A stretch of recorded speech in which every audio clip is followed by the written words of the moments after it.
أزي دمسخم دمس سلفنا هدا إرترايو وانا دوابو سمري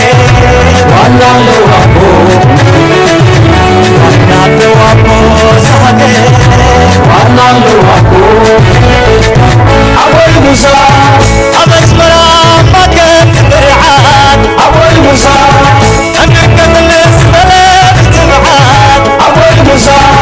أنك تموت لدى فتاحات أول موسى تبيتون جقال برعاد تبيتون يحوات برعاد تبيتون جقال برعاد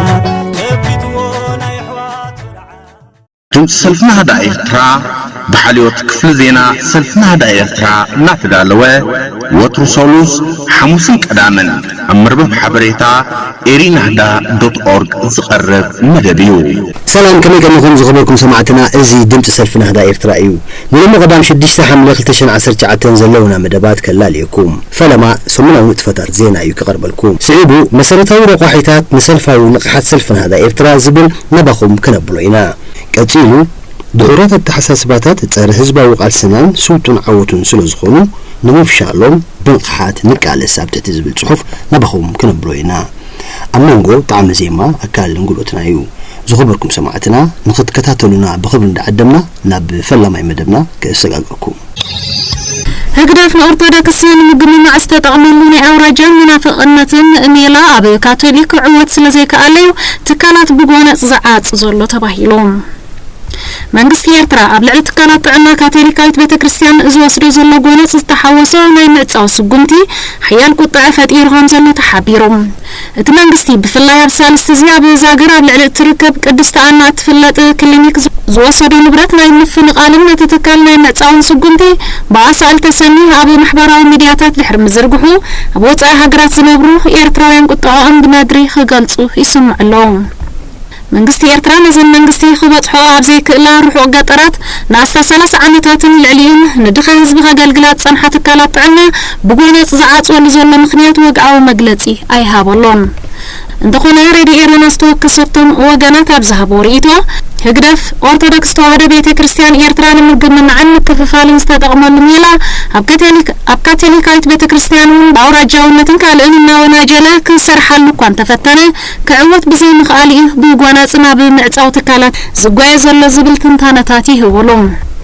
ጳጳሳት ካቶሊካዊት ቤተክርስቲያን ኤርትራ ነዚ መንግስቲ ኤርትራ ዝወስዶ ዘሎ ጎነጻዊ ስጉምቲ ዝኩንን ወግዓዊ መግለጺ ከም ዝሰርግሑ ይዝከር መንግስት ኤርትራ ለልዕሊ 10 ዓመታት ዓቂቦም ጸንሐ ሶማሊያውያን ስደተኛታት ክወጹ አዚዞም መንግስት ኤርትራ አማይ ሶማሊያውያን ተዓቂቦም ጸንሑ ማዕስከር ስደተኛታት እንኩሉ ከይዓጹ ላልዋይ ኮሚሽን ስደተኛታት ሕብረት ሃገራት ተማሕጺኑ የንስአር ነዚ ምሕጻንታ ዘቅረበ ብረብዕ 3 ሐምለ ኣብ ዘርግሑ ጋዜጣዊ መግለጺ ኮይኑ መንግስት ኤርትራ ኣብቲ ማዕስከር ንጸንሑ ሶማሊያውያን ክእለዩ ድሕሪ ዘመሓላልፎ ትእዛዝዮም ካብ ወደባዊት ከተማ ባጽዕ 10 ኪሎ ሜትር ርሒቁ ዝርከብ ማዕስከር እንኩሉ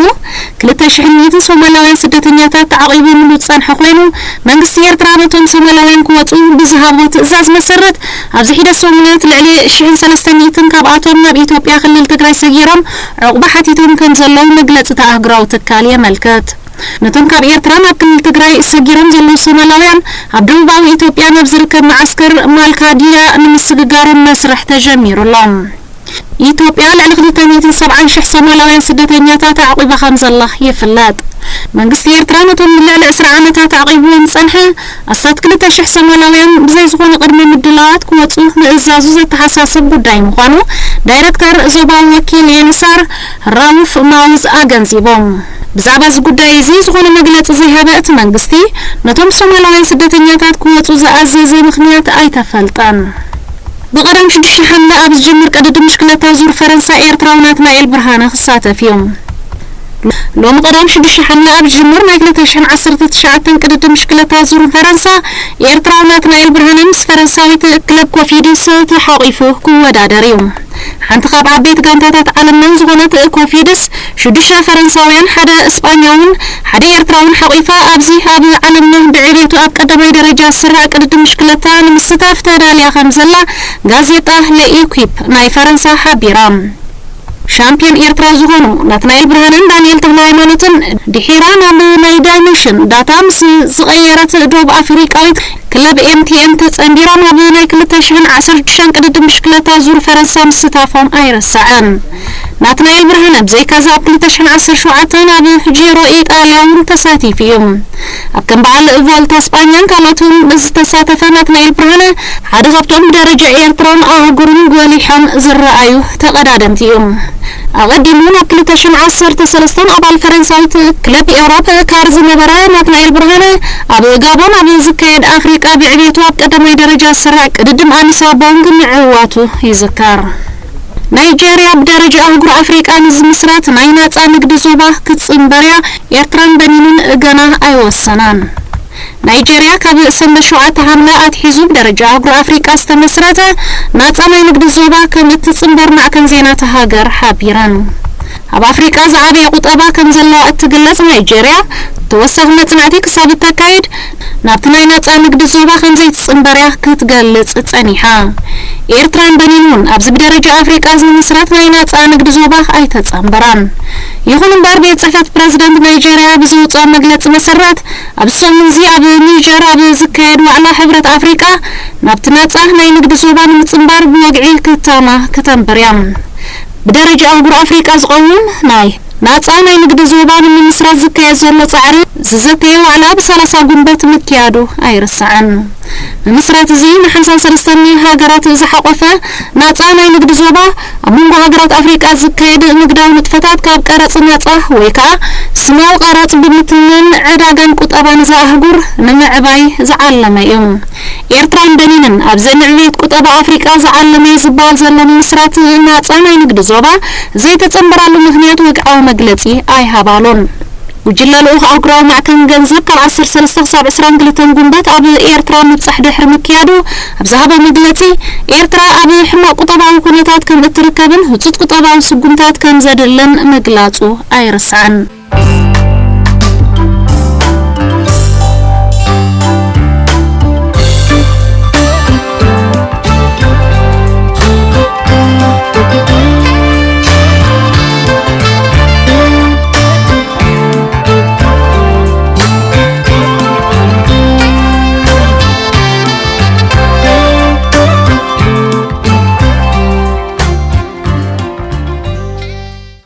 بحري حدقا نزقاطنا مرداء عقراوي حقي وخبل ودو حبرات هاجرات قليصهم ودو حبرات هاجرات بحري حدقا نزقاطهم نزد حانو بقبل محتات دو قبل تسوي اللهم اتو ودب نتساوي عزغربهم من قصة آليا نجرمناويت كابيتن بقبل حاتيتو تحتنا قزا محيور دحر مؤتاوئيهم كاب ماكلا بحري نزد حانو سدتنياتات زحازات مركب أب ودباتو قيتسقع دحرم خلكانو من قصة آليا نكابيتن كارولا راكيت كاب سلستك 10 عامات مع سرتي كبزح بزخيل قبنيو زحاتا زلام منستري قديات وصايا جرمن أبزوصو مغلسي بوغانو زيزو زخوناتتا كابيتن زخونة أوروباوي زيغا خقبر زخيل ناهي وتعدحن سقونتي دايا وسيدان بركبل بقبن تحتتلو سلازيكونم من قصة آليام بزيو عال حدر نزاق سدا حتى حساسي باللوم أب سدتنياتات حلو سلي كم زلو وزنقرلو نتي تأزاز محالفة مستروشتاو قدات إيطاليام ماتيو سالفاني اتا كابيتين بزي فقاد لو علاونة إيطاليام تحساس نزاعتوت قدو فردا كتوهبا لو أخبلو ملا شيبوم انتا خوني ودو بحبرات هاجرات عمغلتيو بحري حدقان زركب سمرقا نامايت عمتات سنحبها المخانو دحرم الزخار أقراو حقماياتون مخانو الزخاخيروم مستي كابيتان كارولا راكيت وصلت سقمتي سمامر حيال أوروبايان أوجد حدات دقائق لعنة سلك مليون يورو حاجز عواز يوم اللوم حاجرات أوروبا قصر سدتنياتات أموحاد زسمام عقوان تقونم حبرة أوروبا زوتو زلو تخطاتالي بوليسيتات قنام أمون قابلاتو كتعال علو كم زلو نخبرتات باهلي متحقازن سبعاونتن زيجوسي خبل حيال وقنات تقاومتاتهم يسمع اللوم أبلعلي أب إسرائيل دركبو سدتنياتات زورد سقاي يقصر الله خبل تطابقي مسلات قليصهم منقص إسرائيل أبلعلي سدتنياتات زوصناو حقي أبتا هاجر نزركبو زبزح إتراويان زخونو حاتة عبام قنا يسقيهم كم زلو تقليصهم ኣብ እስራኤል ዝርከቡ ተጣበቕቲ መሰላት ብዝህብዎ ዘሎ ሓበሬታ መሰረት እቲ መንግስቲ ሃገር ስደተኛታት ካብ ወርሓዊ ደመዞም ሓደ ሕምሲት ኣብ ባንኪ ከትሕዙ ንእስራኤል ገዲፎም ክወፁ ኣብ ዝወሰኑ ጥራይ ክወሃቦም ክብል ኣብ ወርሒ ጉንበት 2017 ዘውፅኦ ሕጊ ንኣሰጋገርቲ ዝያዳ ዕድል ዝኸፍትን ንስደተኛታት ግዳያት ዝገብርን ምዃኑ ኣብሪሆም ተፀዋዒ ስደተኛታት ውድብ ሕብራት ሃገራት ኣብ ዓመታዊ ጸብጻቡ ከም ዝገለጾም መንግስቲ እስራኤል ነቲ ሕጊ ክስርዞ ፀዊዕሎም ኣብቲ ጸብጻብ ገለ እስራኤላውያን ኣስራሕቲ ነቲ ካብ ሰራሕተኛታት ዝውሰድ ገንዘብ ኣብ ክንዲ ብስም ሰራሕተኛታት ኣብ ባንኪ ዘእትዎም ንገዛእ ርእሶም ይጥቀምሉ ከም ዘለው ኣነፂሩ እዩ እቲ ኣብ ዓንቀጽ 4 ሰፊሩ ዘሎ ሕጊ ስደተኛታት ካብ ኣታዊታቶም ተወሳኺ 16% ብመልክዕ ጥሮታ ክትሓዝ ካብቲ ሃገር ክወፁ ኣብ ዝወሰኑ ጥራይ ከም ዝወሃቦም ክብል ገሊጾም ነዚ ሕጊ እዚ ንምቅዋም ተጣበቕቲ መሰላት ሃገር ናብ ላዕለዋይ ቤት ፍርዲ ጥርዓን ኣቕሪቦም እኳ እንተኾኑም ክሳብ ሕጂ ምላሽ ብዘይምርካቦም ንስደተኛታት ናይ ስራሕ ሽውሃቶም ዓፂቦም ከም ዘሎ የመልክቱም ብመሰረት ጸብጻብ ሚኒስትሪ ውሽጣዊ ጉዳያት እስራኤል መንግስቲ ሃገር ካብዚ ሓደ ሕምሲት ወርሓዊ ደሞዝ ስደተኛታት ዝተዋለለ ልዕሊ 40 ሚልዮን ዶላር ኣኪቡ ከም ዘሎ የመልከት መንግስቲ እስራኤል ካብ 2009 ዓመተ ምህረት ኣትሒዙ ን8 ኤርትራውያንን 2 ሱዳናውያንን ጥራዩ ናይ ዕቁባ መሰል ሂቡ ዘሎም ኣብ ከተማ ኣስመራ ሕፅረት ማይን ኤሌክትሪክን ኣጋጢሙ ከም ዘሎም ምንጭታት ረዲኤና ሓቢሮም ስርዓት ውልቀ መላኺ ኢሳያስ አፈወርቂ ኣገልግሎት ማይን ኤሌክትሪክን ናብ ርሑቕ ገጠራት ከስፍሕ ፃዕሪ ከም ዝገብር ዝገልጽ እኳ እንተኾነ ኣብታ ቢሮ መሰናጥያታት ተሃኒጹላ ዝጸንሐ ከተማ ኣስመራ ነዚ ጠለብ እዚ ከማልእ ኣይከኣለን ኣቐድም ኣቢሉ ኣብ ኣስመራ ዝዝርጋሕ ዝነበረ ዕሹግ ማይ ደው ክብል ዝኣዘዘ ስርዓት ግደፍ ኣብዚ ሕጂ እዋን ኣጋጢሙን ዘሎ ሕፅረት ኣገልግሎት ማይን ኤሌክትሪክን ዝኾነ መምርሂ ኣይሃበሉን ኣብ ከተማ ኣስመራ ሕፅረት ማይ ኣብ ዘጋጠመሉ እዋን ወነንቲ ዕሹግ ማይ ዝሰርሓ ትካላት ምስ ገለ ሰበ ስልጣን ተሰማሚዖም ብፍሉይ መስመር ማይ ብምሕላፍ ክወሃቦም ስለ ዝጸንሐ ስርዓት ግደፍ ብፅራይ ክሳብ ዝገብረሉ ደው ኣቢሉ ዝብል ወረ ኣሰሓፊሑ ምንባሩ ይዝከር ኣገልግሎት ኤሌክትሪክ ሓሓሊፉ ክጅመርን ክቋረፅን ዝረአ እኳ እንተኾነ ኣገልግሎት ማይ ደው ምባሉ ግና ንህዝቢ ከተማ ኣስመራ ብከቢድ ሓሲቦ ከም ዘሎ ይግለጽ ኣሎ ስርዓት ውልቀ መላኺ ኢሳያስ አፈወርቂ ኣብ ልዕሊ ተጣበቕቲ መሰላት ዝገብሮ ምፍረራህ ደው ከብል ኣምነስቲ ኢንተርናሽናል ፀዊዑ ስርዓት ግደፍ ኣብ ልዕሊ ኣብ ወፃእ ዝርከቡ ዜጋታቱ ናይ ጸቕጠን ምፍራህን ተግባራቱ ብሰፊሑ ከካይድ ጸኒሑ ክብል ኣምነስቲ ኢንተርናሽናል ከሲሱ ኣህጉራዊ ትካል ተጣበቕቲ መሰላት ብሓሙስ 27 ሰነ ኣብ ዘውፅኦ ጸብጻቡ ስርዓት ግደፍ ኣብ ወፃኢ ብዝርከባ ኤምባሳቱ ኣቢሉ ኣብ ልዕሊ ዝነቐፍዎን ብቓልዕ ዝገብሮም ምግባዕን ምፍራህን ክቕጽል ከም ዘይብሉ ብምዝኻር ብፍላይ ኣብ ልዕሊ ኤርትራውያን ተጣበቕቲ መሰላት ከዓ ዝወርዶም ዘሎ ክሳብ ናይ ሞት ዝበጽሕ ናይ ምፍራህ መልእኽቲ ብጥሪ ኮኒኑሎም እቲ ካብ 2011 ክሳብ ግንቦት 2019 ዓመተ ምህረት ዘሎ ግዜ ዝሸፈነ ጸብጻቡ ሰበ ስልጣን ኤርትራ በቶም ኣብ ወፃኢ ዝዓዩ BFDJ ዝብል ስም ተጠርኒፎም ዘለዉ መናእስያት ኣቢሉ ንሰብኣዊ መሰል ዝጥሕስ ተግባራት ከም ዝፍጽም ምስ መርትዑታት ኣሰሚዩ ኣቕሪቡሎም ኣምነስቲ ኢንተርናሽናል ብተወሳኺ ናይ ሚኒስትር ዜና ኣቶ የማነ ገብረ መስቀል ኣምባሳደራት ኤርትራ ኣብ ጃፓን ኬንያን ናይ ማሕበራት ሚድያታት መልእኽታቶም ከም ኣብነት ብምጥቃስ ብደገፍቲ እቲ ስርዓት ኣብ ልዕሊ ኤርትራውያን ተጣበቕቲ መሰላት ዝግበር መጥቃዕቲ ዝድግፍ ጽሑፋቶም ከም መርትዖ ሒዝዎ ከም ዘሎ የነጽር እቲ ትካል ኣብ መወዳእታ ስርዓት ግደፍ ኣብ ወፃኢ ዝርከባ ኤምባሳቱ ኣቢሉ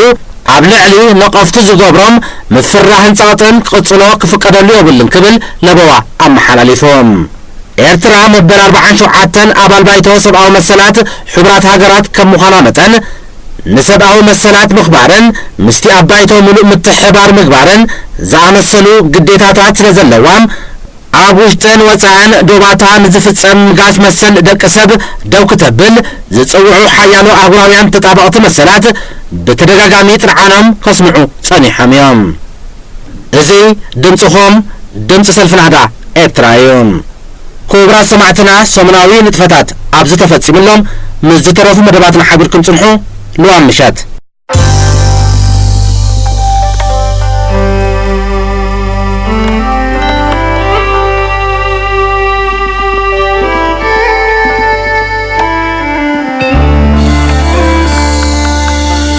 أزي دمسهم دمس سلفنا هذا إرتراعيهم كورا سمعتنا قلاوي سلامتنا بمقدام سعيبوز غربالكم ادخل لقزي قدام بفتسان بصحفة سلفنا هذا إرتراز الدالو خوينهم نايلو معرستنا دمام سلفنا هذا إرترام مسألتاوي رقحيتات مسلفاوي نقحات زبل كوينهم قدامي كفال نلومي حزنا لكم قرينا لنام تقطعتلهم سلفنا هذا إرترام مسألتاوي رقحيتات نسلفاوي نقحات تحستهم مأتوي تردو نقحات أمرات بوليتيكاوي مسلات أمرات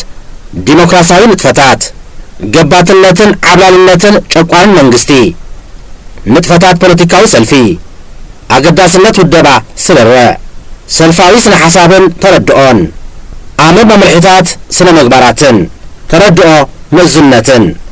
ودباوي كبرتات باهلن لمدتاتن أفتاتحا قرجت قلتاتن تحساتاتن تعواتنتن بوليتيكاوي رعياتاتن مدمدمتان مسألتاوي رواحيتات نسلفاوي نقحات بسلفنا هذا إرترام مأتوي مهنات مريح سلفي نمريح حقراوي جدا زبل سلفاوي جروحان مرقاقات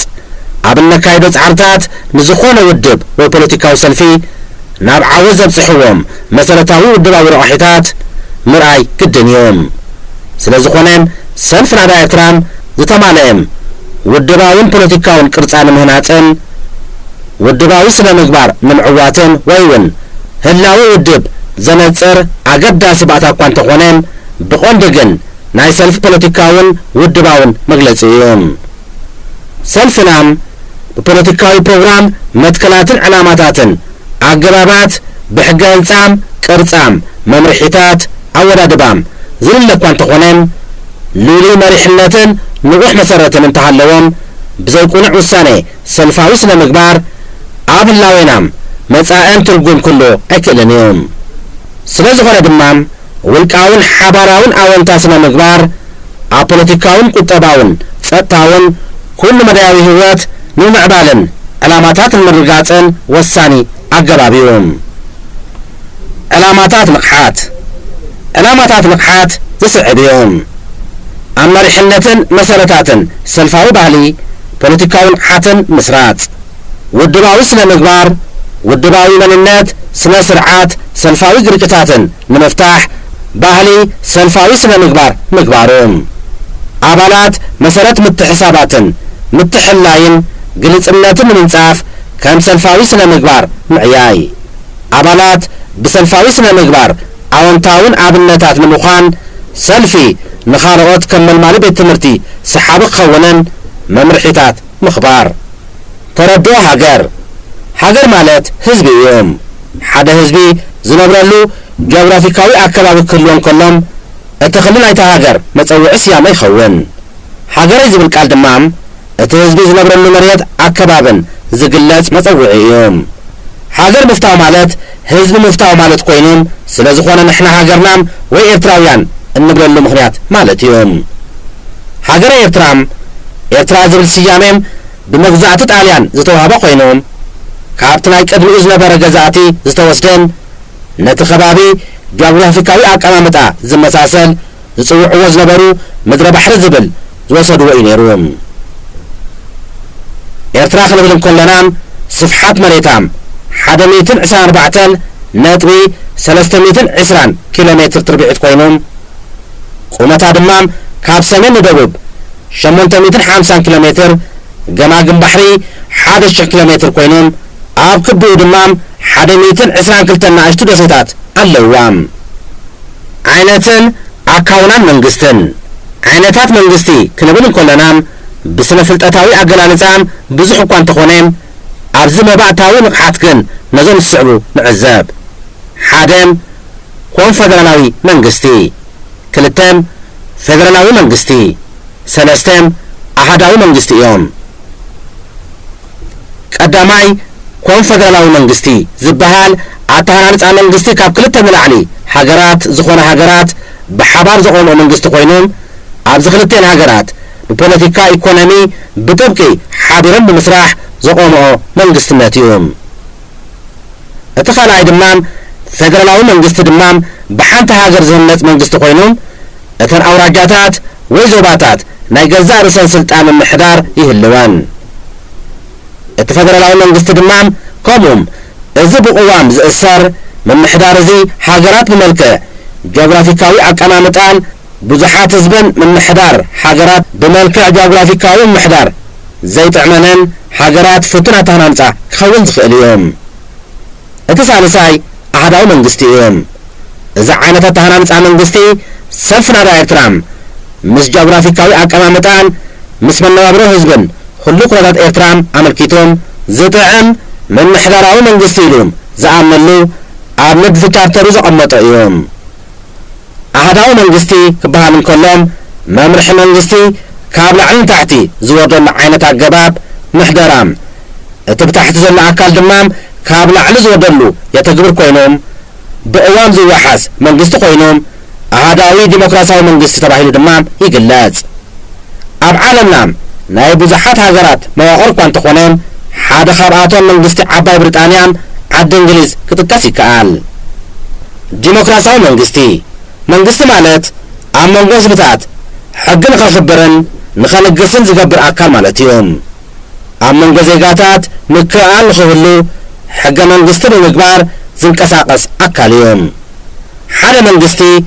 ኣብ ውሽጡ ዝሓዞም ብርክት ዝበሉ ትሕዝቶታት ኣለዎም ሓደ ካብዚኣቶም ሓደ መንግስቲ ናይ ገዛእ ርእሱም ዓለም ለኻዊ ኣፍልጦ ዘለዎም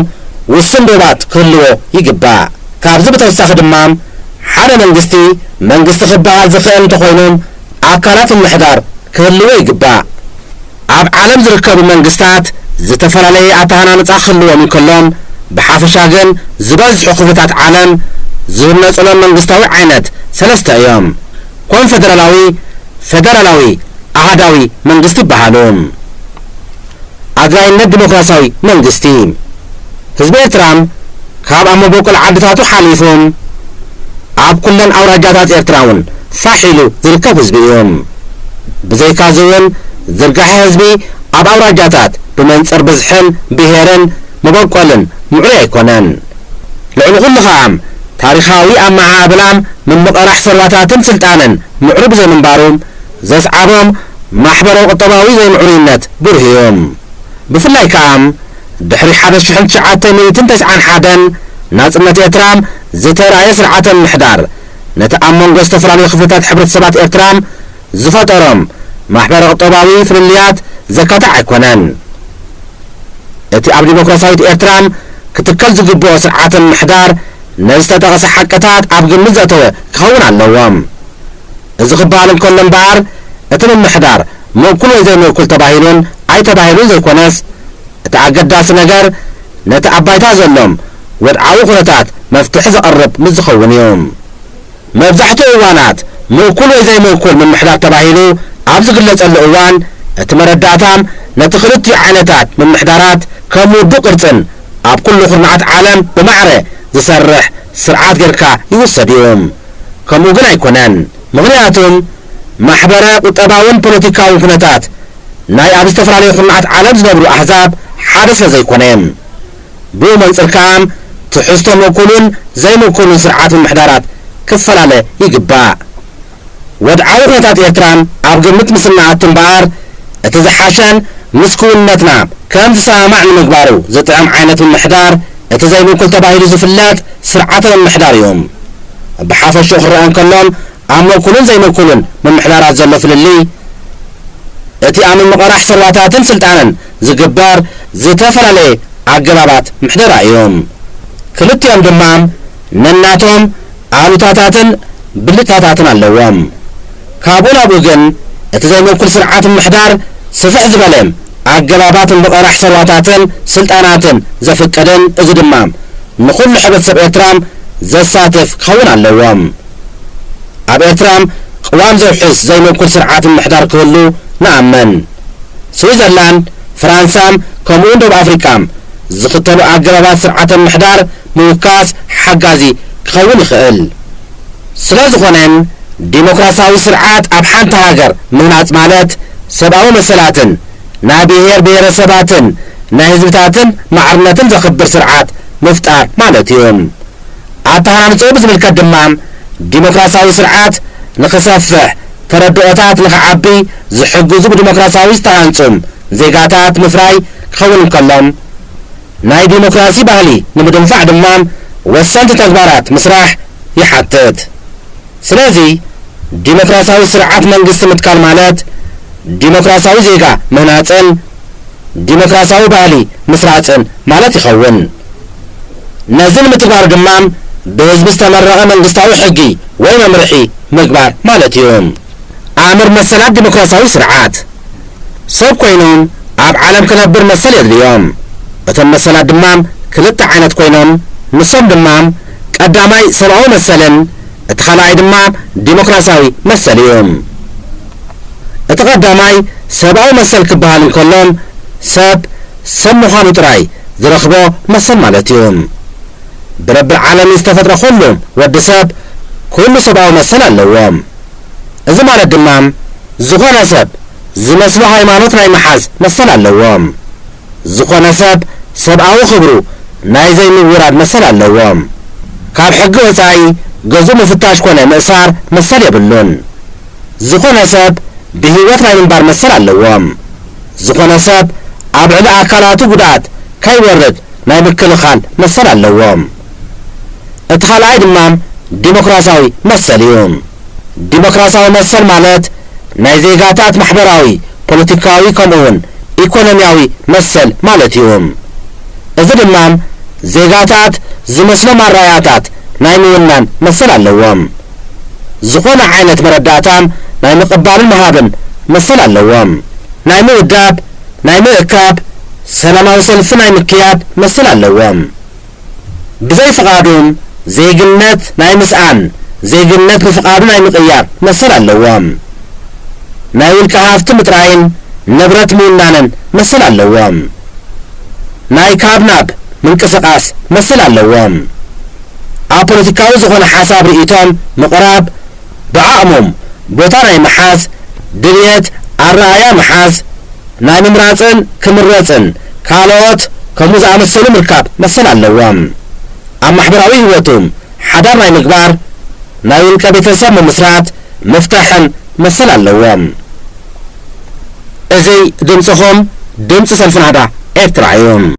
ድሑራት ኣተሓሳስባታት ፀረ ህዝባዊ ቃልስናን ስልጡን ዓወቱ ስለ ዝኾኑ ንምፍሻሎም ብንቕሓት ንቃለስ። ሓደ ደርባዊ ሕብረተሰብ ኣብ ዝመርሖ ኩሉ መድያዊ ህይወትን ዘካየዶ ቃልስን ዝተፈላለዩ ኣረኣእያታትን እምነታትን ባህልታትን ክህሉ ውሁድን ባህርያውን እዩ። እዞም ዝተፈላለዩ ኣረኣእያታት ብእምነታትን ባህልታትን እዚኣቶም ድማ ገሊኦም ብባህርያዊ ማለት ተፈጥራዊ፣ ገሊኦም ድማ ኣብ መስርሕ ህልውናን ቀጻልነትን ናይቲ ሕብረተሰብ ዝፍጠሩ ዝምዕብሉን ኣብ መንነትን እንታይነትን ናይቲ ህዝቢ ኣብ መቕራፅን ምግላፅን ወድዓውን መሰረታውን ተራ ዘለዎም ተርእየታት እዮም። ኩሎም ኣብቲ ሕብረተሰብ ዝንፀባረቑን ዝተሓዙን ኣረዳድኣታትን እምነታትን ሓደ ዓይነት ኣገልግሎት ዝህቡን ብኣወንታ ወይ ብኣሉታ ጥራሕ ዝግለጹን ኣይኮኑን። እንታይ ደኣ ምስ ናይ ዝውንንዎም ሰባት ሕብረተሰባዊ ክፍልታትን ባህርነትን ድሌትን ተዛሚዶም ብኣወንታ ወይ ብኣሉታ ዝግለጹን ብመጠን ዝስራሓሎም ኣገልግሎታት ዝህቡን እዮም። እዞም ባእታታት እዚኣቶም ኣወንታውን ኣሉታውን ኣበርክቶኦም ብዝተፈላለየ መልክዓትን መድያትን ክግለጹን ከገልግሉን ይኽእሉ እዮም። ንኣብነት ኣብ ዓለማዊ ማለት ፖለቲካዊ መዳይ፣ ብሄራዊ ባህላውን ሃይማኖታውን መድያት ምጥቃስ ይከኣል። እዞም ኣተሓሳስባታትን እምነታትን እዚኣቶም ብዝተፈላለየ መልክዕ ክግለጽ ዝኽእል ኣብ ሕብረተሰብን ሃገርን ዝገብርዎ ኣወንታዊ ኣስተዋጽኦ እቲ ሕብረተሰብ ማለት ህዝቢ ኩሉ መድያዊ ኣከናውንኡ ማለት እምነቱ፣ ባህሉ፣ ልምዱን ባህሉን ዓቂቡ ተዘማዲ ሰላም ረኺቡ ሓድነቱን ሓበራዊ ረብሑን ብምርግጋጽ ኩሉ መድያዊ ህይወቱ ኣብ ምምራሕ ዘኽእልዎ ስለ ዝኾኑ ኣወንትኦም ዓብን መዘና ዘይርከቦን እዩ። በንጻር እዚ እቶም ብዝተፈላለየ መልክዕ ዝግለጹ ማለት ናይ ትንክሕትን ጽበትን ድሑራት ኣተሓሳስባታት ዝፃወትዎ ኣሉታዊ ኣስተዋጽኦ ድማ ኣብ ህይወት ናይቲ ሕብረተሰብን ሃገርን ህልቂትን ዕንወትን ኩሉ መድያዊ ግትኣተ ምዕብላልን ኣሉታዊ ኣበርክቶኦም መዘና ዘለዎ ኣይኮነን።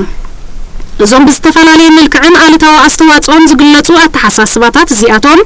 ከመይ ዝኣመሰሉ እዮም? ኣብ ህዝባዊ ሓርነታዊ ቃልስና እንታይ ዕንቅፋትን ጸገማትን የበርክቱ ኣለዉ? ብኸመይከ ክንክቶምን ከነፍሽሎምን ንኽእል ዝብሉ ኣገደስቲ ነጥብታት ምርኣይ ሓገዝቲ ስለ ዝኾኑ እስከ ሓደ ብሓደ አሉታዊ ተርኦም ንርአ። ትምክሕታዊ ኣረኣእያ ናይ ልዕልነትን ኣንነትን መንፈስ ዝተላበሰን ብዘይካ ናይ ሙልቁ እምነት ብቕዓት ህልውና ጥቕምን ወሳንነትን ናይ ካልኦት እምነት ህልውና ጥቕሚ ተሳትፎን ብቕዓትን ብእምነት ስለ ዘይቅበል ዘይኽብርን ዘይሳተፍን እቲ ዝዓበየን ቀንድን ጠንቂ ናይ ዘይምስምማዕን ግጭትን ብምዃን ኣብቲ ሕብረተሰብን ሃገርን ከቢድ ህልቂት ማለት ዕንወት ምፍልላይን ዘውርድ አሉታዊ ኣረኣእያታት ተርእዮን እዩ። ናይ ትምክሕትን ጽበትን ኣረኣእያታት ሕብረ ብሄራዊ ማለት ብሄራውን ሃይማኖታውን መልክዓት ውድባት ክኽሰቱን ክዝውተሩን ዝኽእሉ ተርእዮታት እዮም። ኣብ መስርሕ ሓርነታዊ ቃልስና እዞም አሉታውን አተሓሳስባታትን እዚኣቶም ብኸመይ ድዮም አሉታዊ ተርኦም እናተጻወቱ መጺኦም ይጻወቱን ዘለዉ ክንርኢ ከለና ድማ ትምክሕታዊ አተሓሳስባ ካብ ነዊሕ እዋን ጀሚሩ ኣብ ሰውራና ብሕብረ ብሄራዊ ውድብና ዝግለጽ ናይ ትምክሕቲ ፖለቲካዊ ኣረኣእያ ብምሓዝ ካብ ውድቡ ወጻኢ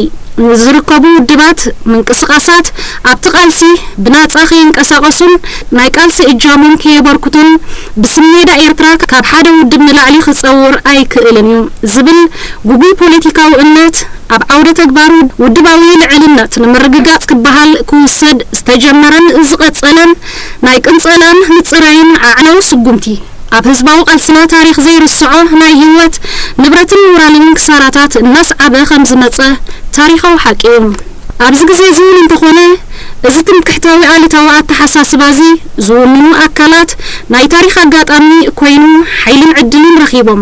ኣብ ልዕሊ ካልኦት ውድባት ማለት ኣካላት ናይ ቅንጸላን ምጽራይን ተግባራዊ ስጉምቲ ክወስዱ ኣብ ዘይክእልሉ ጭቡጥ ኩነታት ይሃሉ ደኣምበር ብኣተሓሳስባ ደረጃ ክርአን ከሎስ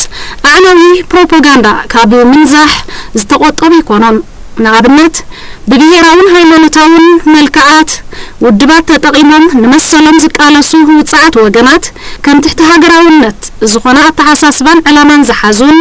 ኣብ መጻኢ ኤርትራ ንህዝብን ሃገርን ዝጎድእ ብሄራውን ሃይማኖታውን ምፍንጫል ንምክያድ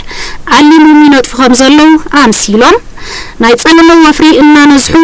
ንነብሶም ከዓ ከም ሃገራውያንን ተጣበቕቲ ውሑስ ሃገራዊ ሓድነትን ቀጻልነትን ኣምሲሎም ብምግላጽ ዘካይዱ ዘለዉ ፕሮፓጋንዳዊ ንጥፈታት ሓደጋኡ ኣቃሊልካ ዝረአ ይኮናን። ብተወሳኺ ኣብ ልዕሊቶም ካብ ብሄራውን ሃይማኖታውን መልክዕ ውዳቤታት ወጻኢ ብሕብረ ብሄራዊ መልክዕ ተወዲቦም ዝቃለሱ ዘለዉ ውድባት ዘካይድዎ ናይ ምንእኣስ ጸለመን ፕሮፓጋንዳን ብሓፈሻ ከም ዘለዎ ኮይኑ ኣብ ልዕሊቶም ህዝባዊ ዲሞክራሲያዊ ዕላማታት ብምጭባጥ ዝተፈላለዩ መልክዕ ውዳቤታት ብሄራውን ሃይማኖታውን ካልእ ከም መሳርሒ ናይ ቃልሲ ክስራሓሎም ዝኣምኑን ተቃለስቲ ውድባት ድማ ብፍላይ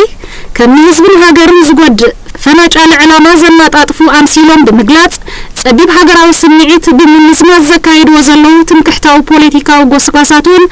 ኣቃሊልካ ዘይረኣዩ። ብሓጺሩ ትምክሕታዊ ኣተሓሳስባ ዝውንኑ ኣካላት ዋላ እኳ ከም ኩሉ ውፅዕ ህዝብና በተኣረሜናዊ ስርዓት ዝተጨቆኑን መሰሎም ንምርግጋጽ ኣብ ደንበ ውፅዓት ብምዕሳል ዝቃለሱ ዘለውን እንተኾኑ ካብቲ ናይ ብድዕን ብድሑር ትምክሕታዊ ኣተሓሳስብኦም እንተተበገሱ ተቃዋሚ ሓይልታትና ተኣመኒኑን ተዋሂዱን ተደጋጊፉን ኣንጻር ናይ ሓባር ጸላኢ ማለት ህግደፍ ኣድማዒ ቃልሲ ከካይድ ዝዕንቀጽ ናይ ድሕረትን ጽበትን ኣተሓሳስባታትን መንፈሳትን መመሊሶም ክበራበሩን ከኣኩን ዓንቃፊ ተርኦም ክጻወቱን ኣብ ግንባር ዝጻወትዎ ዘለዉ ኣሉታዊ ተራ ቀሊል ኣይኮነን። ናይ ትምክሕታዊ ኣተሓሳስባታት ዝጉድኣት ከዓ ኣብ ህልው መስርሕ ቃልስና ኣሉታዊ ተራ ካብ ምጽዋት ሓሊፉ ኣብ መጻኢ ኤርትራውን እንተኾነ ናይ ህዝብታትና መሰል ሓድነትን ማዕርነትን ምዕባለን ንኸይረጋገጽ ዝዕንቅጽ ኣረኣእያ ስለ ዝኾነ ናይ ሕጅን መጻእን ኣሉታዊ ኣስተዋጽኡ ብምግንዛብ ንምፍሻሉ ኣንጻሩ መትከል ዝረገጸ ቀጻልነት ዘለዎ ሰለማዊ ፖለቲካውን ፕሮፓጋንዳውን ቃልሲ ከነካይደሉ ዘለና ጉዳይ እዩ። በተኻለ ገጽ ድማ ጸቢብ ኣተሓሳስባ ዋላ እኳ ትምክሕታዊ ኣተሓሳስባን ተግባርን ዝፈጥሮን ከም ትምክሕትነት ብጠንቅነት ዘይሕተትን ማዕርዩ ክስራዕ ዘይከኣልን እንተኾነ ኣብ ቃልስና ዝጻወቶ ዘሎ ኣሉታዊ ተራ ግን ዓብዪ እዩ። ምክንያቱ ጸቢብ ኣተሓሳስባ ዝወነነ ኣካል ካብ ወጻኢን ዘለው ኣካላት ብግቡእ ዘይግንዘብን ኣነጺሩ ዘይቀምጥን ኩሉ መንነቱ መሰሉ እነቱን ተሳታፊውን ዝጻባእ ገይሩ ብምርኣይ ወጻዕን ማለት ፈታውን ጸላእን ብዘይፈልዩን ኩሉ ከም ጨቋንን ጸላእን ገይሩ ብምውሳድ ብናይ ነፍሰ ትሕተት ተረድኦን መንፈስን ተጠቂዑ ኣብቲ ሕብረተሰብን ቃልሲ ናይ ውጽዓትን ምትእምማን ሓድነታዊ ቃልስን አንጻር ናይ ሓባር ጸላእቲ ብግቡእ ንኸየካይድ ዓንቃፍ ተራ ዝጻወታ ረኣያ እዩ ናይ ጽበት ረኣያታትን ንጥፈታትን ብሕብረ ብሄራውን ሃይማኖታውን መልክዓት ውዳቤታት ክንጸባረቕን ክዝውተርን ዝኽእል ተርእየ እዩ ኣብ ቃልስና ዝረኣዩ ዘለዉ ናይ ጽበት ኣተሓሳስባታት እንታይ ኣነታዊ ኣስተዋጽኦ ይገብሩ ኣለዉ ኢልና ክርኢን ከለና ድማ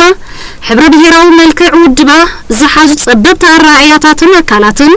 ውድቦም ማለት ሰልፎም ክንዲ ንመሳርሒ ናይ ህዝባዊ ቃልሲ ምጥቃም ብኣንጻሩ ከም መረጋገጽን መሐለውን ውድባዊ ጸቢብ ረብሓን ስልጣንን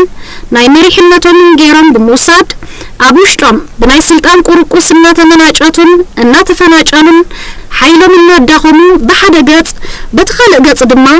ምስ መላፍንቶም ዝኾኑ ተቃለስቲ ኣካላት ብዓይኒ ቅርሕንትን ጥርጣረን እናረኣዩ ምትእምማን ምድግጋፍን ተመሓዚኻ ምቅላስን ከይድልድል ኣብ ምግባር ዝጻወቱ ዘሎ ዕንቅፋት ሓደ ካብቶም ኣብ መስርሕ ሓርነታዊ ቃልስና ዝረኣዩ ዘለዉ ድኽመታትን ጸገማትን እዮም ብብሄራዊ መልክዕ ውድባ ዝግለጽ ጸቢብ ኣተሓሳስባታትን ንጥፈታትን ኣብ ቃልሲ ዝፈጥሩ ዘሎ ጸገማትን ድኽመታትን መበገሲኡ ክንርኢን ከለና ድማ ብሄራዊ ጭቆና መበገሲኡ ድርባዊ ጭቆና ምዃኑ ብብሄራዊ መልክዕ ውድባ ዝካየድ ቃልሲ ባህይን ዕላምኡን ኣካል ኣምሳል ናይቲ ህዝባዊ ዲሞክራሲያዊ ቃልሲ ናይ ውጽዓት ህዝብታትና ምዃኑ ኣብቲ ቃልሲ ናይ ውጽዓት ተቃለስቲ ብሄራት ማለት ህዝብታት ዝምድና ክህሉ ኣድላይን ግድንን ምዃኑ ብባህሪ ዘይምቕባል ብቐንዱ ሕጽረት ዓቕምን ተመክሮን ናይ ገለ ኣካላት ድማ ብመጠኑ ህልው ስለዝኾነ ድማ ኣብቶም ብብሄራዊ መልክዕ ዝተወደቡ ኣብ ውድባት ዘይኮኑ ኣካላት ብብሄራዊ መልክዕ ዝግለጽ ጸቢብ ረኣያ ብጭቡጥ ዝርአን ዝሰርሕን ዘሎ ተርእየ እዩ ብሄራዊ ጸቢብ ኣተሓሳስባ ኣሉታዊ ተርኡ መጀመርያ ኣብቲ ብብሄራዊ መልክዕ ዝተወዲቡ ዝቃለስ ዘሎ ጭቁም ብሄር ማለት ህዝቢ እዩ ጉድኣት ዘውረድ ምኽንያቱ ብብሄራዊ ጽበት ዘለዎም መሪሕነታዊ ኣካል መበገስ ናይቲ ድርባውን ብሄራውን ጭቆንኡ ዝበጽሖ ዘሎ ኣድልወን ብድርባውን ስነፍልጠታውን ኣገባብ ብመልክዕ ስለ ዘይሕብርዎ ከምኡ ዝኣመሰሉ ደርባዊ ጭቆናን ምዝመዛን ዝበጽሖም ውጽዓት ማለት መሓዙት ከም ዘለዎም ምስኣቶም ተደጋጊፉ ምስቃለስ ንዓወት ቃልስን ኣገዳስን ኣቀላጣፍን ምዃኑ ዘርኢ እኹል ፖለቲካዊ ንቕሓት ዘጨብጥ ኣስተምሮስ ስለ ዘይህልዎን ዘይረክብን ተደማሚሩ ውጽዓት መቃልስቶም ኣብ ምፍላጥ ይኹን ምስኦም ተደጋጊፎም ኣንጻር ናይ ሓባር ጸላእቶም ብብቕዓት ኣብ ምቅላስ ዝፈጥሮ ዘሎ ዕንቅፋት ማለት ብኩራት ብቐሊሉ ዝረአ ይኮናን ብተወሳኺ ብሄራዊ ጸቢብ ኣተሓሳስባ ዘለዎም ኣካላት ዝኾነ ናይ ውፅዕ ቃልሲ ብሄራዊ መልክዕ ውድብን ቃልሲን ጥራይ ብምጥቃም ከም ዝዕወት እቶም ካልኦት መልክዓት ናይ ውድባ ግን ግዜኦም ዝሓለፎምን ከም ዘይዓወቱን ገይሮም ብምውሳድ ፍሉይ ናይ ብሄራዊ መልክዕ ዝተወደቡ ውድባት ግንባር ጥራይ ክህሉን ክስራሓሉን ኣብ መስርሕ እናተፈተነ ምምጽኡን ካብቶም ገለ ብብሄራዊ መልክዕ ዝተወደቡ ብሄራትን ውድባቶምን ክፈጥሮ ጸንሐ ተነጽሎም ድኻምን ብቐሊሉ ዝረአ ይኮናን ብተወሳኺ ገለ ብሄራዊ መልክዕ ውድባት ዝተወደቡ ጸበብቲ ኣካላት ኣብ ልዕሊ ሓያለይ ሃገራውያን ተቃወምቲ ውድባትና ከካይድዎ ጸንሑ ገና ብኣተሓሳስባ ደረጃ ዘይተቐየረ ዘሎን ገደብ ዘይብሉ ታሪኻውን ፖለቲካውን ውንጀላ ቅንጸላን ጸለመን እንተኾነ ኣብ መንጎ ተቃወምቲ ሓይልታትና ክፈጥሮ ጸንሐን ዘሎን ምጥርጣራትን ምርሕሓቕን ዘይነዓቕ ኣሉታዊ ተራእዩ ዘለዎም ብሓጺሩ ብሄራዊ ጽበት ዝፈጠሮ ዕንቅፋት ነቲ ውፅዕ ብሄር ማለት ህዝቢ ተቃለስቲ ህዝብታትና ሓይልታትን ኣብ ህልው መድረኽን ብመጻኢ መንጽርን ቀሊል ስለ ዘይኮነ ንውፅዓት ህዝብታትና ፖለቲካዊ ኣገንዝቦ ከተትሕዝ ዘኽእል ፖለቲካዊ ቃልሲ ብቐጻሊ ከነካይድ ኣድላይን ግድንን እዩ ዝኸውን ሃይማኖታዊ መልክዕ ውድባ ክህሉ እቲ ኣብ ልዕሊ ህዝብታትና በቲ ጨቋን ስርዓት ዝወርድ ዘሎ ኩሉ መድያዊ ጭቆናን ሃይማኖታውን ባህላውን ኣድልዎን ብህሰታትን ዝፈጥሮ ውድዕነት ምዃኑ ፍሉጥ እዩ ሃይማኖታዊ መልክዕ ውድባውን ክህልን ከመሳርሒ ናይ ቃልሲ በመጠቀም ናይ ሓባራዊ ወፃን ምውጋድ ምቅላስን ክድገፍ ዘለዎ እዩ እቲ ክድገፍ ዘይግብኦ ግን እቲ በሃይማኖታዊ መልክዕ ውደባን ብዘይተወደበ መንፈስን ዝንጸባረቕ ጸቢብ ሃይማኖታዊ አተሓሳስባን ንጥፈታትን እዩ ምክንያቱ ጸቢብ ሃይማኖታዊ አተሓሳስባ ዘለዎም አካላት ኣብ ደንብ ተቃውሞና ብዝተፈላለየ መልክዕ ዝተወደቡ ትምክሕታውያንን ጸበብትን ተቃውሞ ይኹን ብድሁ ኣብ ዘጋጥሙን ግዝያት ኣብ ክንዲ ምኡሩምን ሓላፍነታውን ፖለቲካውን ቃልሲ ዘካይዱን ዝግምቱ በአንጻሩ ኣብ ተራ ግብረ መልሲ መሃብ እናተጸምዱ ሃይማኖታዊ መልክዕ ዘንጸባረቕ ፕሮፓጋንዳ ብዝተወደቡን ዘይተወደቡን አካላት ብጉልጽን ዘይጉልጽን አገባብ ክዝውተር ምጽንሑ ገናውን አሉታዊ ምልክታቱ ዘይሃሰሰን ዘሎን እዩ እዚ ጸቢብ ሃይማኖታዊ መንፈስ እዚ ሃይማኖታዊ ምስኻፍ ካብ ምፍጣር ሓሊፉ ሓደ ዓይነት ሃይማኖታዊ እምነትን መልክዕን ውደባ ዘለዎምን ዘይብሎምን ግን ከዓ ብዛዕባዊ መልክዑ ተመሳሳልነት ናይ እምነት ዘለዎም አካላት አንጻርና ይጉስጉስለው ዝብልዎምን ዝተፈላለዩ ትምክሕታውያንን ጸበብትን አካላት ዝነዝሕዎ ፕሮፓጋንዳን ምምካት ዝዓለመ ልክዕ ከምቲ ብሄራዊ ውድባት ዝተፈተነ ፍሉይ ምትእኽኻብ ፈጢሮም ዝነጥፍሉ ግዜው ስለዝነበረ እዚ ነቲ ምጥርጣራት ዝያዳ ከክብድ ገይርዎ እዩ ስለዝኾነ ድማ ኣብ መንጎ ተቃወምቲ ሓይልታትና ብሓፈሻ ምጥርጣራት ፈጢሩ ትምክሕተኛታትን ጸበብትን አካላት ድማ ንኽምዝምዝዎ ዝያዳ ዕድል ረኺቦም ክሳብ ንሃይማኖታዊ መልክዕ ውድብ ከም ሓደገኛ መልክዕ ውድብ ናይ ቃልሲ ኣምሲሎም ብምግላጽ ንምድኻሙ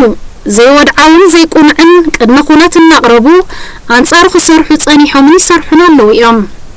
ስለዚ ጸቢብ ሃይማኖታዊ አራእያታትን ንጥፈታትን ብተሩ ኣብ ህዝብታትና ብሓፈሻ ተቃወምቲ አካላትን ኣመንቲ ፍሉይ እምነት ዝኾኑ ውፅዓት ህዝብናን ዝፈጥሮ ዘሎ አሉታዊ መንፈስን ዕንቅፋትን ቀሊል ስለዘይኮነ ኣብ መስርሕ ሓርነታዊ ቃልስና ይኹን ናይ መጻኢ ኩሉ መድያዊ ህይወት ናይ ህዝብናን ሃገርናን ዘይጠቅም ስለዝኾነ ብእሩምን ሓላፍነታውን ቃልሲ እናመከትና ንኸነፍሽሎ ምቅላስ ኣገዳሲ እዩ ዝኸውን ጥቅልል ብዝበለ አገላልጻ ካብ ዝተፈላለዩ መልክዓት ዝተወደቡ ይኹኑ ዘይተወደቡ አካላትን ውልቀ ባእታታትን ዝውገሱን ዝዝውተሩን ናይ ትምክሕትን ጽበትን አተሓሳስባታትን ንጥፈታትን ጸረ ህዝባዊ ዲሞክራሲያዊ ቃልስናን ሱሉጥ ዓወቱን ነጻይን ስለዝኾኑ ምንፍሻሎም ብንቕሓት ክንቃለስ ግድንን መተካእታ ዘይብሉን ስለዝኾነ መኸተና ኣደልዲልና ኣብ ቃልሲ ዓቲብና ንመርሽ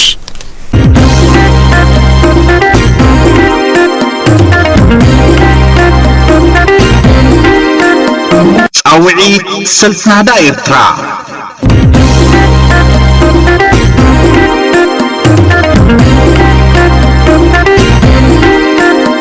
መቃለ ሓርነት ካብ ማእከል ህዝብናን ሃገርናን የድሄናሎ ንመቃለ ሓርነት ምላሽና ንህበሉን ንቕሉናን ንረጋግጸሉን ግዜ ሕጂ እዩ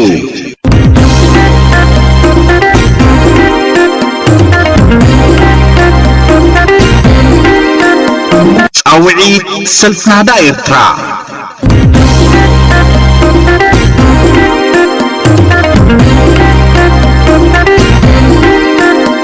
ደላይ ፍትሕን ሓርነታትን ማለት ኣብ ጎኒ ህዝብና ምህላውናን ብግብራዊ ቃልሲ ምስለ ፍትሕን ሓርነታትን ድልውነትና ብምርግጋጽ መድሕንን ተስፋን ህዝብናን ሃገርናን ከም ዝኾንና ምርግጋጽ እዩ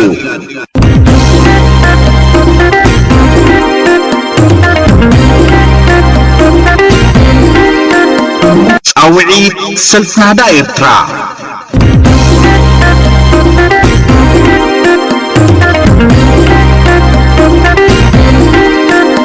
ኣብ ፍትሓውን መትከላውን መስመር ቃልሲ ህዝቢ ሰልፍናዳ ኤርትራ ዓሲልናን ተወዲብናን ኣብ ዘለናዮን ብክንዲ ዝኽኣልናዮን ንሓርነትና ንውፈየሉ ግዜ ሕጂ እዩ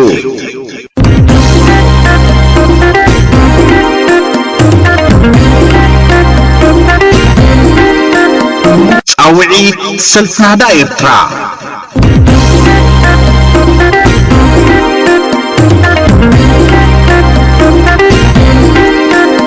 ንሓርበኛታት ግዳያትን ስድራ ቤታትን ሰውራ ኣኽያ 31 ጥቅምቲ እንረድኣሉን ቁጠባውን ማሕበራውን ሽግራቶም እንፈትሓሉን ኣለናልኩም እንብለሉ ግዜ ሕጂ እዩ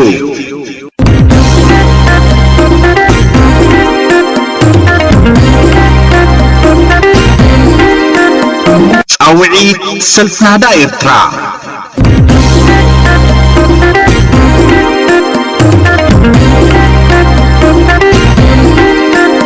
ቃልስና ቃልሲ ህዝቢው ቃልስና ቃልሱ ጻዓትን ፍትሐውን ዝኾነሉ ምኽንያት ጸረ ድርብ ወጥዓታት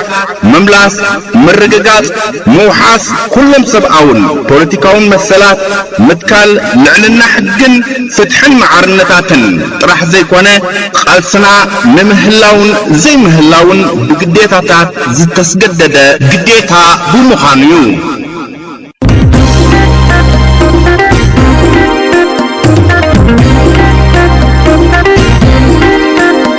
ጻውዒት ሰልፍናዳ ኤርትራ